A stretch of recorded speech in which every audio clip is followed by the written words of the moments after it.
तो जय हिंद दोस्तों, आपके अपने चैनल यस की एम स्टडी पर एक बार फिर स्वागत है। बहुत ही महत्वपूर्ण वीडियो के साथ आपके सामने हाजिर है। यहाँ पर देखिए मेरे प्यारे बच्चों, अगर आप कक्षा 12 की तैयारी कर रहे हैं तो आप इस वीडियो को दबाकर शेयर करिए ताकि आपकी इस वीडियो को उन आपके अच्छे मित्रों तक पहुँच सके जो एग्ज़ाम की तैयारी कर रहे हैं आपके। ठीक है, तो चलिए हम आपको यहाँ पर अच्छी तरीके से बताने का प्रयास करते हैं और समझाने का भी प्रयास करते हैं। तो मेरे प्यारे बच्चों, आप कक्षा 12 की तैयारी कर रहे हैं तो यह वीडियो आपके लिए बहुत ही महत्वपूर्ण होने वाली है। यहाँ पर देखिए क्या पढ़ने वाले हैं हम, कक्षा 12 इंग्लिश। क्या पढ़ने वाले हैं? कक्षा 12 English most important central idea को पढ़ने वाले हैं। ठीक है मेरे प्यारे बच्चों, अगर आप वीडियो पर नए चैनल तो सब्सक्राइब कर लीजिए, लाइक कमेंट शेयर जरूर कर दीजिए। और यहाँ पर 95% एग्जाम में पूछी जाती हैं, जो आपकी एग्जाम है यहाँ पे 95% आपका पूछा जाता है। ठीक है, यहाँ पर देखिए क्वेश्चन क्या है आपके लिए, जो सेंट्रल आइडिया, कौन सी सेंट्रल आइडिया है? An elementary school classroom in a slum. क्या है? An elementary school classroom in a slum. ठीक है, आपके लिए सेंट्रल आइडिया हो जाएगी मेरे प्यारे बच्चों। तो चलिए इसको लिखते हैं उससे पहले जान लीजिए इसकी पीडीएफ भी आपको मिल जाएगी। पीडीएफ कहाँ मिलेगी मेरे प्यारे बच्चों? पीडीएफ आपको मिलेगी यस की एम स्टडी का जो ऑफिशियल टेलीग्राम चैनल है वहाँ पे मिल जाएगी। ठीक है, और साथ ही साथ मेरे प्यारे बच्चों, अगर आप यूपी बोर्ड से रिलेटेड जो मॉडल पेपर है, मॉडल पेपर को पाना चाहते हैं या कोई भी न्यूज़ है आपके लिए, तो यहाँ पर आप पा सकते हैं। कहाँ पर? यस की एम स्टडी। कहाँ पर? यस की एम स्टडी.com वेबसाइट पर। इस वेबसाइट पर आप जाएंगे, आप गूगल पर सर्च करेंगे तो आपको वेबसाइट मिल जाएगी yeskimstudy.com। तो वहाँ पे आप जा करके पूरी मॉडल पेपर को भी पढ़ सकते हैं अच्छी तरीके से। वहाँ पर सारे मॉडल पेपर को आप दिया जाएगा और वहाँ पर आपको यूपी बोर्ड से रिलेटेड सारी जानकारी आपको दी जाएगी। चलिए स्टार्ट करते हैं वीडियो को। यहाँ पर देखिए कौन सा हमारा सेंट्रल आइडिया है, यानी कि an elementary school classroom in a slum. ठीक है, तो यहाँ पर इस कविता के बारे में आपको लिखना है, इसका केंद्रीय विचार क्या है, इसमें मेन चीज़ क्या बताई गई है, इसके बारे में यहाँ पे आपको लिखना है। तो चलिए इसको हम आपको अच्छी तरीके से लिख कर बताते हैं मेरे प्यारे बच्चों, ताकि आपको अच्छी तरीके से समझ में आ जाए। ठीक है, तो यहाँ पर देखिए an elementary school classroom in a slum के बारे में आपको लिखना है। ठीक है, तो चलिए इसके बारे में आपको हम बताते हैं। देखिए अब इस पोयम के, देखिए पोयम के सेंट्रल आइडिया से मतलब क्या होता है कि सेंट्रल आइडिया अगर आप पढ़ लेते हैं पोयम का, तो आपको एक मोटे तौर पर समझ में आ जाता है कि आखिरकार इस कविता में दिया क्या गया है। ठीक है, तो ये हमें अच्छी तरीके से समझ में भी आ जाता है। चलिए इसको हम लिखते हैं अच्छी तरीके से। देखिए इन दिस पोयम, यहाँ पर लिखेंगे इन दिस पोयम। ठीक है, आपको अच्छी तरीके से लिखना है। अब इन दिस पोयम का मतलब क्या होता है मेरे प्यारे बच्चों, आप सभी को मालूम है। इस कविता में, ठीक है, क्या हो जाएगा? ध्यान दीजिएगा, स्पेंडर। ध्यान दीजिएगा, स्पेंडर आपको हम लिखते चलेंगे और अच्छी तरीके से बताते चलेंगे ताकि आपको अच्छी तरीके से समझ में आ जाए। ठीक है, स्पेंडर डेपिक्ट्स, अभी आपको सारा लिख के बताएंगे। In splendour depicts the injustice justice which prevails. क्या हो जाएगा यहाँ पर? Which prevails.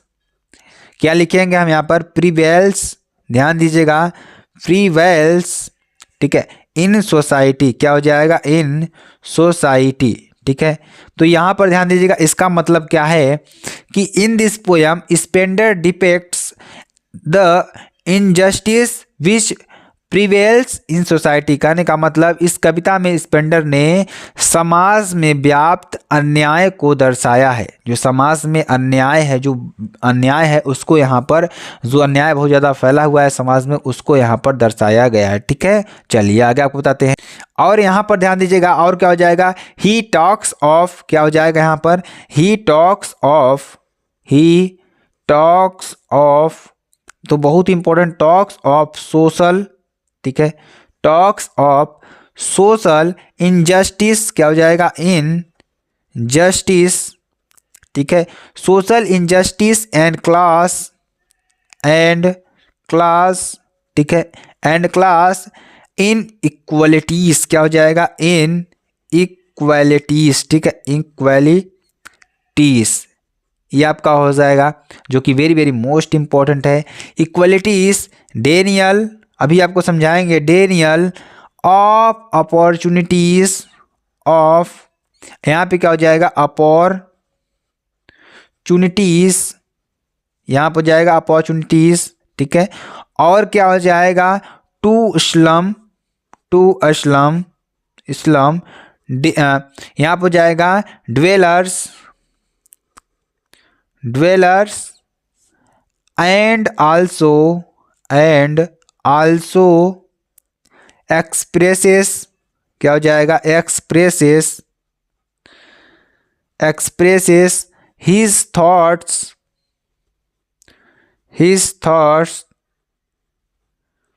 ठीक है, his thoughts on the wedding gap, यहाँ पे हम आपको समझाएंगे द वेडिंग, ठीक है, क्या हो जाएगा यहाँ पर वेडिंग, ठीक है, यहाँ पर जाएगा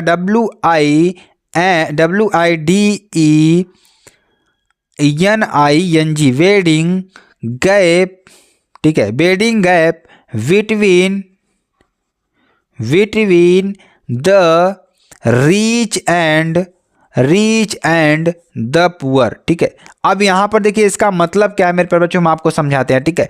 यहाँ पर देखिए क्या कर रहा है कि he talks of social injustice and class inequalities. अब देखिए इसका मतलब क्या है कि यह सामाजिक अन्याय, ठीक है, क्या कर रहा है, यह सामाजिक अन्याय, ठीक है, यानी कि ही टॉक्स यहाँ क्या बताती है कि he talks of social injustice, सामाजिक अन्याय और वर्ग असमानताओं, यानी कि क्लास इनइक्वलिटीज, वर्ग असमानता, जैसे आप कहते हैं ना कि ST SC OBC, ये सारी बात इसमें बताई गई है।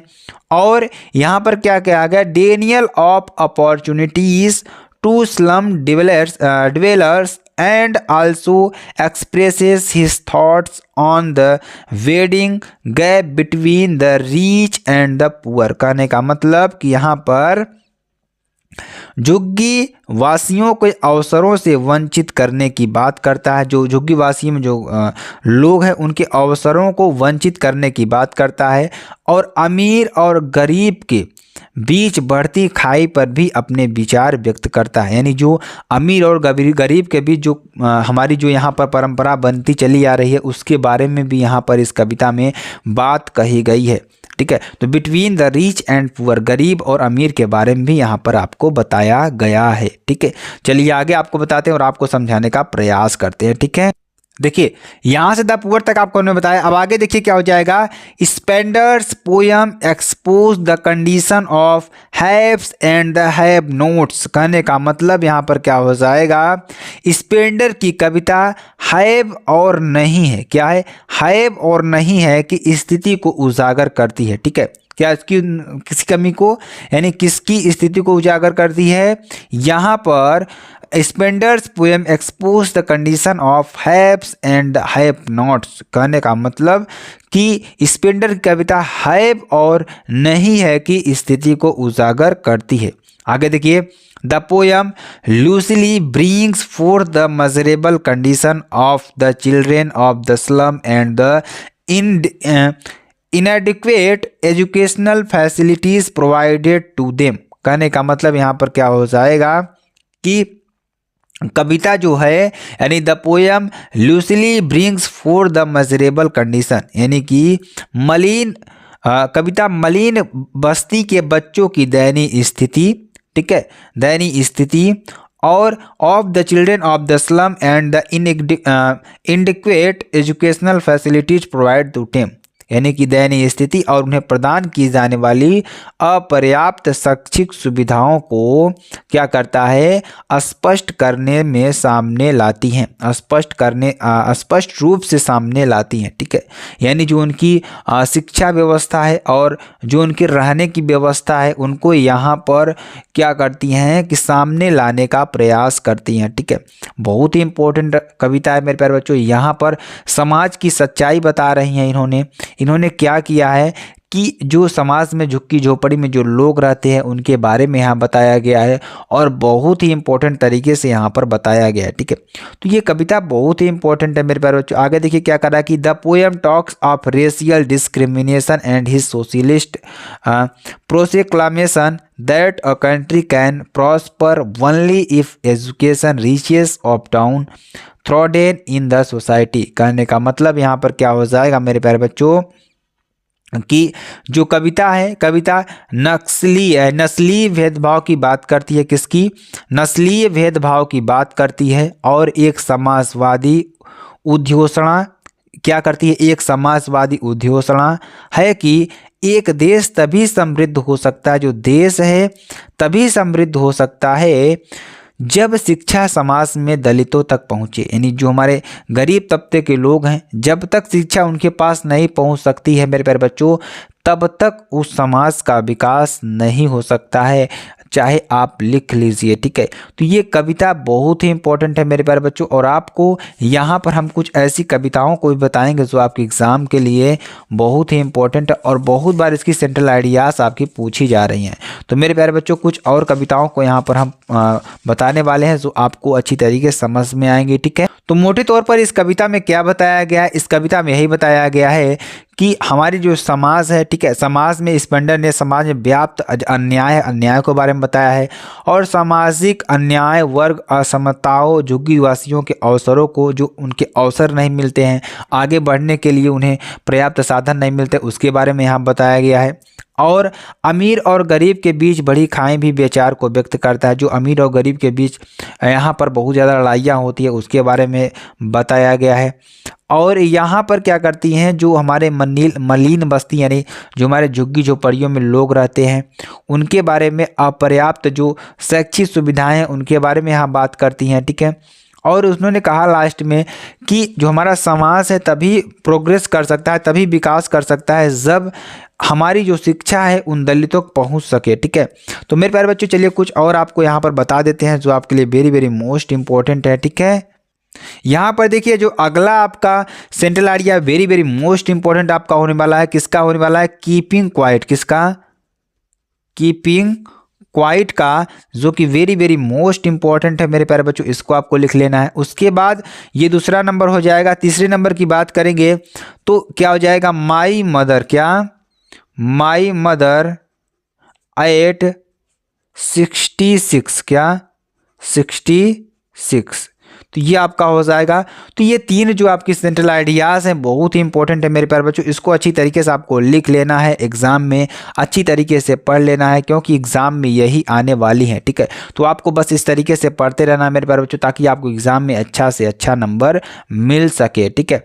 चलिए फिर मिलते हैं नेक्स्ट वीडियो में नए टॉपिक के साथ। तब तक के लिए जय हिंद, जय भारत।